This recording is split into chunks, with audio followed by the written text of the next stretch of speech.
अस्सलाम वालेकुम क्लास। मां आहियां अल्ताफ़ अहमद कोलाची, तव्हांजो इंग्लिश टीचर। तव्हां सभिनी खे वेलकम कयां थो नईम्स वर्चुअल अकेडमी में।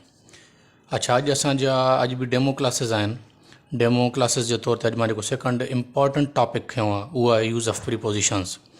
हाणे तव्हां सभिनी खे ख़बर आहे त इंग्लिश जी शायदि ई का अहिड़ी टेस्ट हुजे जंहिं जवाब जे लाइ जंहिंमें प्रीपोजिशन जो इस्तेमालु न हुजे। हाणे जेकॾहिं तव्हांखे एक्सपीरियंस आहे त रिसेंटली जेके JEST ऐं PST जा बि एग्ज़ाम थिया उन में बि ओनली प्रीपोजिशन्स ते 5 मार्क सिर्फ़ु रखियल हुयूं।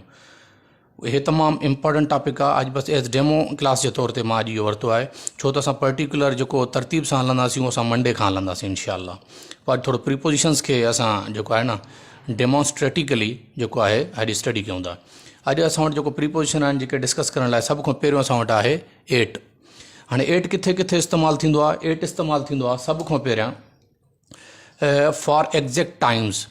जेको असां कंहिंखे जॾहिं एग्ज़ैक्ट टाइम ॿुधाइणो हुजे न, फॉर एग्ज़ाम्पल असांखे तव्हां सां कॾहिं मिलणो आहे at 5 PM, at 3 PM, at 4 AM। जॾहिं एग्ज़ैक्ट टाइम ॿुधाइणो हुजे त उन खां अॻु में जेको प्रीपोजिशन लॻंदो उहो कहिड़ो हूंदो आहे? एट। ॿियो फॉर मील टाइम्स, मानियुनि जा जेके वक़्तु हूंदा आहिनि, जेको असां मंझंदि जी मानी, सुबुह जी मानी, शाम जी मानी कंदा आहियूं, उन मानी सां बि एट लॻंदो अथव। For example I will see you at dinner, at lunch, at breakfast, at supper वग़ैरह वग़ैरह, इन्हनि सां एट लॻंदो आहे। ॿियो एट कंहिं सां लॻंदो आहे? फॉर एज, एज सां बि एट लॻंदो आहे। फॉर एग्ज़ाम्पल जीअं असां चवंदा आहियूं कि ही extended it's hard working tenure or any other thing at the year of 26 or at 26 years। जॾहिं सालनि जी ॻाल्हि हुजे त उन खां अॻु में जेकॾहिं प्रीपोजिशन असांखे हणणो आहे त उते छा हणंदासीं? असां एट हणंदासीं। एज जी ॻाल्हि हुजे जेकॾहिं। उन खां पोइ अचे एट ॿियो कंहिं सां इस्तेमालु थींदो आहे? एट इस्तेमालु थींदो आहे नियर बाय थिंग्स सां। जीअं असां चवंदा आहियूं I am at the door. हाणे एट द डोर जो मतिलबु इहो हूंदो आहे त माना दरवाज़े जे आसपास आहे, मां घिटी में आहे, दरवाज़े जे क़रीब आहे, दरवाज़े जे साम्हूं आहे, राइट आहे, लेफ्ट आहे, पर उन शइ जे क़रीब आहे, उते एट लॻंदो आहे। ॿियो हे तव्हांजे लाइ मां ब्रैकेट में इन जे लाइ लिखी छॾियो आहे त हाणे हिते जेको एट आहे न, नाइट सां एट जेको आहे फिक्स्ड अथव, यादि रखे छॾियो। नाइट जी कॾहिं बि ॻाल्हि अचे तव्हां अक्सर ॿुधो हूंदो, for example at night, I will talk to you at night. In the night कॾहिं बि न थींदो आहे, नाइट सां एट लॻंदो आहे। उन खां पोइ ॿियो प्रीपोजिशन असां वटि अॼु आहे उहो ऑन। हाणे ऑन किथे किथे इस्तेमालु थींदो आहे? ऑन इस्तेमालु थींदो आहे फॉर डेज़ ऑफ वीक, हफ़्ते जे ॾींहंनि जे लाइ ऑन इस्तेमालु थींदो आहे। जॾहिं बि असांखे को अॻियां ॾींहुं लिखियलु हुजे ऐं पोयां प्रीपोजिशन जो ब्लैंक ॾिनल हुजे ऐं चयल हुजे त हिते छा ईंदो, उते तव्हां छा पढ़ंदव?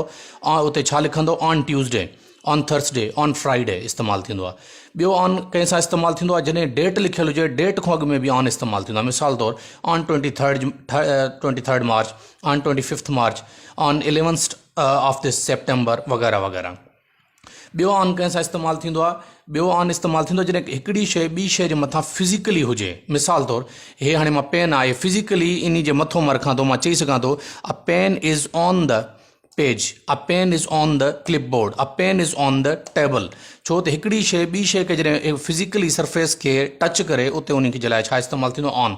हाणे जीअं हिते आहे on table, this clipboard is on the table, ठीकु आहे न, ऑन उते इस्तेमालु थींदो। उन खां पोइ ॿियो आहे ऑन कंहिं सां इस्तेमालु थींदो आहे? कंहिं टॉपिक सां। तव्हां अक्सर ॾिठो हूंदो जॾहिं तव्हांखे एसे लिखण लाइ ॾींदा आहिनि उते छा लिखंदा आहिनि? Write an essay on the pen, write an essay on the cow, write an essay on the computer, ठीकु आहे न, उते ऑन इस्तेमालु थींदो आहे। ॿियो सब्जेक्ट सां बि ऑन इस्तेमालु थींदो आहे। For example a teacher is delivering हिज लेक्चर ऑन फिज़िक्स, सब्जेक्ट जे अॻियां बि प्रीपोजिशन ऑन इस्तेमालु थींदो आहे। ॿियो ऑन छा जे लाइ इस्तेमालु थींदो आहे? कंहिं शइ खे फंक्शनिंग पोजीशन में आणण लाइ, कमु करण वारी पोजीशन में आणण लाइ।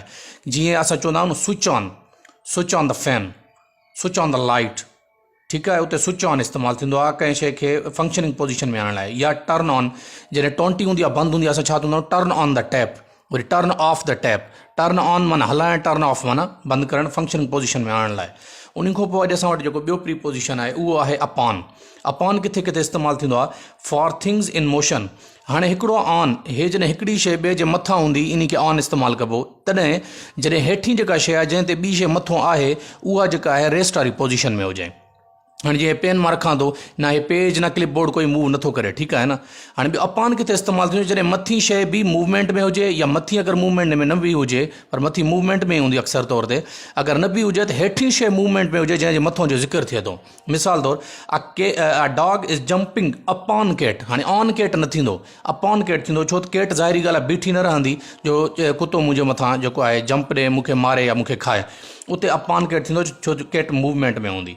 ॿियो अपान किथे इस्तेमालु थींदो आहे, कंहिं जे मथां का शइ हुजे या अचे, कीअं अचे, स्पिरिचुअली नॉट फिज़िकली, जीअं एब्स्ट्रैक्ट नाउन जे तौर ते असां इस्तेमालु कंदा आहियूं। हे त मशहूरु आहे, जीअं सल्लल्लाहु अलैहि वसल्लम जे लाइ चयो वेंदो आहे, holy prophet peace be upon him. Upon him जो मतिलबु अल्लाह पाक जी उन जे मथां रहमत हुजे। हाणे मथां फिज़िकली न हूंदी रहमत, रहमत फिज़िकली थींदी बि न आहे, एब्स्ट्रैक्ट नाउन आहे जेको आहे काइंडनेस ऐं पीस। इन जे तौर ते उहा जेको आहे उहो स्पिरिचुअली हुजे, उन का शइ स्पिरिचुअली मथां हुजे, उन जे लाइ छा इस्तेमालु थींदो आहे, उन जे लाइ अपान इस्तेमालु थींदो आहे। उन खां पोइ असां वटि नेक्स्ट जेके प्रीपोजिशन्स आहिनि उहे हे आहिनि। हाणे इन में तव्हां ॾिसी सघो था, हाणे सभ खां पहिरियों असां वटि आहे ओवर। हाणे ओवर बि मथां जे लाइ इस्तेमालु थींदो आहे, लेकिन फ़र्क़ु कहिड़ो आहे, किथे किथे फॉर अनटचिंग सरफेस। ओवर जॾहिं हिकिड़ी शइ ॿिए जे मथां हुजे लेकिन उनखे टच न करे रही हुजे। For example, the birds are flying over my head. पखी मुंहिंजे मथे जे मथां उॾामी रहिया आहिनि। The sky is over my head. हाणे न पखी असांखे मथे खे टच करनि था, न स्काई असांखे टच करे थो। इन अहिड़ी शइ जे लाइ जेका हुजे मथां पर फिज़िकली असांखे टच न करे, उन जे लाइ छा इस्तेमालु थींदो आहे, ओवर माई हेड। उन खां पोइ ॿियो ओवर छा जे लाइ इस्तेमालु थींदो आहे, इन द होल। जॾहिं कंहिं शइ जे बारे में असां उन जो कंप्लीटली उन जे बारे में ॻाल्हाए रहिया हुजूं, उते छा इस्तेमालु थींदो आहे, उते थींदो आहे ऑन इस्तेमालु थींदो आहे, ओवर इस्तेमालु थींदो आहे। ओवर इस्तेमालु थींदो आहे, for example, it is spreading all over the world असां चवंदा आहियूं, ठीकु आहे। ओवर द वर्ल्ड में पूरी दुनिया इन खां इफेक्टेड आहे। इन द होल जेको आहे न, पूरो माहौल इन शइ सां इफेक्टेड आहे। उन खां पोइ तव्हां अचो, ओवर ॿियो कंहिं सां इस्तेमालु थींदो आहे, जॾहिं हिकिड़ी शइ इख़्तिताम जी तरफ़ अचे, इख़्तिताम ते पहुचे, कम टू एन एंड। कीअं चवंदा आहियूं न, it's over, the wait is over, the time is over. Over माना ख़तमु थी वियो। हाणे ओवर इख़्तिताम जे लाइ बि इस्तेमालु थींदो आहे। ॿियो जेको आहे ओवर छा जे लाइ इस्तेमालु थींदो आहे, जॾहिं हिकिड़ी शइ ऑलरेडी कवर्ड हुजे, वरी उनखे ॿियो मथां कवर ॾिनो वञे त उते ओवर इस्तेमालु थींदो आहे। Covered by another thing, already covered जेका हुजे, उन जे लाइ जॾहिं इस्तेमालु करिणो पए त पोइ असां छा इस्तेमालु कंदासीं, ओवर। ऑन न थींदो हुते। जीअं फॉर एग्ज़ाम्पल, तव्हां ऑलरेडी हिकिड़ी शर्ट तव्हांखे पातल हुजे, शर्ट सां तव्हां ऑलरेडी कवर्ड आहियो, उन शर्ट जे मथां जॾहिं जैकेट पाईंदव, तव्हां छा चवंदव, jacket over the shirt, jacket over my shirt. हाणे उते ओवर इस्तेमालु थींदो। ॿियो ओवर कॾहिं जॾहिं मोर देन, उन खां मथे जी ॻाल्हि कई वञे। For example, the children over 18 years, 18 सालनि खां मथे। ॿियो हे मां तव्हांजे लाइ ब्रैकेट में लिखी छॾियो आहे, छो त क्रिकेट अॼुकल्ह मौसम बि क्रिकेट जो आहे, तव्हां ॾिसंदा बि हूंदव त क्रिकेट वारो जेको ओवर थींदो आहे 6 बॉलनि ते जेको मुश्तमिल हूंदो आहे, उन जी बि स्पेल साॻी अथव। हाणे हे नाउन आहे, हे प्रीपोजिशन आहे, पर हिते मां ज़िक्र इन जे लाइ करे छॾियो आहे, जो मतां कंहिं एग्ज़ाम में अचे ऐं तव्हां स्पेलिंग में कंफ्यूज़ थियो त मतां उहो ओवर ॿियो हूंदो न, उहो स्पेलिंग इहा साॻी आहे, पर हे नाउन आहे, हे प्रीपोजिशन आहे। असां वटि अॻियों प्रीपोजिशन आहे इन। इन किथे किथे इस्तेमालु थींदो आहे, इन इस्तेमालु थींदो आहे फॉर सीज़न्स, मौसमनि जे लाइ। जीअं in winter, in summer, in autumn, इन स्प्रिंग। जॾहिं बि अॻियों मौसम हुजे, उन खां अॻु में असांखे जेकॾहिं प्रीपोजिशन हणणो हुजे, असां कहिड़ो हणंदासीं, इन। उन खां पोइ इन मंथ्स में इस्तेमालु थींदो आहे। फॉर एग्ज़ाम्पल, इन अगस्त, इन जुलाई, इन जून। हिते ऑन न लॻंदो, ठीकु आहे, एट न लॻंदो, इन लॻंदो। उन खां पोइ ईयर्स। हाणे हो जेको मां तव्हांखे पढ़ायो उहो एज हुई। एज में जॾहिं ॻाल्हि कजे त उते जेको आहे हो लॻंदो, हिते छा लॻंदो, इन लॻंदो। फॉर एग्ज़ाम्पल, इन 1998, इन 2007, इन 2021। ॿियो इन किथे लॻंदो आहे, फॉर ड्यूरेशन। जॾहिं हिकिड़ी शइ जी असां ड्यूरेशन मैयर करे रहिया हुजूं त उते छा लॻंदो आहे, इन। For example, in same year, in the same year it happened, साॻे ई साल इहो वाक़ियो वरी थियो।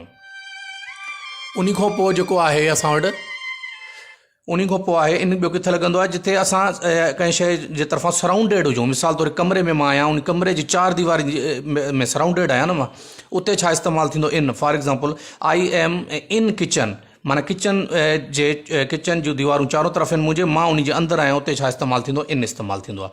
ॿियो इन इस्तेमालु थींदो आहे किथे, पर्टिकुलर टाइमिंग्स, जिथे असां पर्टिकुलर टाइमिंग्स जी ॻाल्हि करूं। For example, in the morning, ये पर्टिकुलर टाइमिंग आहे। In the evening, in the afternoon असां यूज़ कंदा आहियूं, उते बि इन इस्तेमालु थींदो आहे। अॼु जो असांजो आख़िरी जेको प्रीपोजिशन आहे डिस्कस करण वारो, उहो आहे इन टू।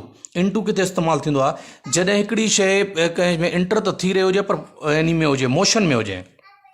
हाणे इहो तमामु इम्पॉर्टेंट अथव, हे अक्सर ईंदो बि अथव भुलाइण जे लाइ, त इन ऐं इन टू में स्लाइटली डिफरेंस आहे, उहो तव्हां जेको आहे न गौर सां इन खे सम्झी छॾो। हाणे फॉर एग्ज़ाम्पल, जेकॾहिं हिकु टीचर ऑलरेडी क्लास में आहे, तव्हां चवंदो a teacher is in the classroom.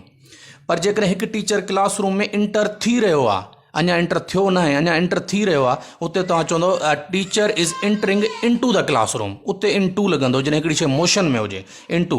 ऐं ॿियो फॉर एग्ज़ाम्पल, हिकिड़ी फिश आहे, उहा पाणी जे अंदरि आहे, तव्हां उते इस्तेमालु कंदो a fish is in the water.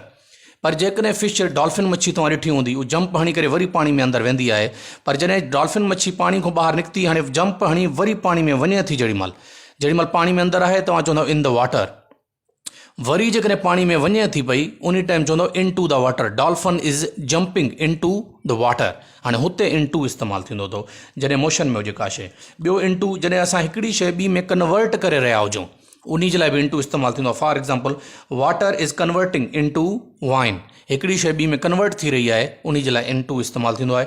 उमेदु आहे तव्हांखे सम्झ अची वियो हूंदो। का बि क्यूरी हुजे तव्हां बिल्कुलु मूंसां कॉन्टेक्ट करे सघो था, पुछी सघो था। इंशाअल्लाह बाय मंडे असां रेगुलर क्लासिस ऐं तरतीब सां जेको आहे इन इंग्लिश खे खणी हलंदासीं। महिरबानी।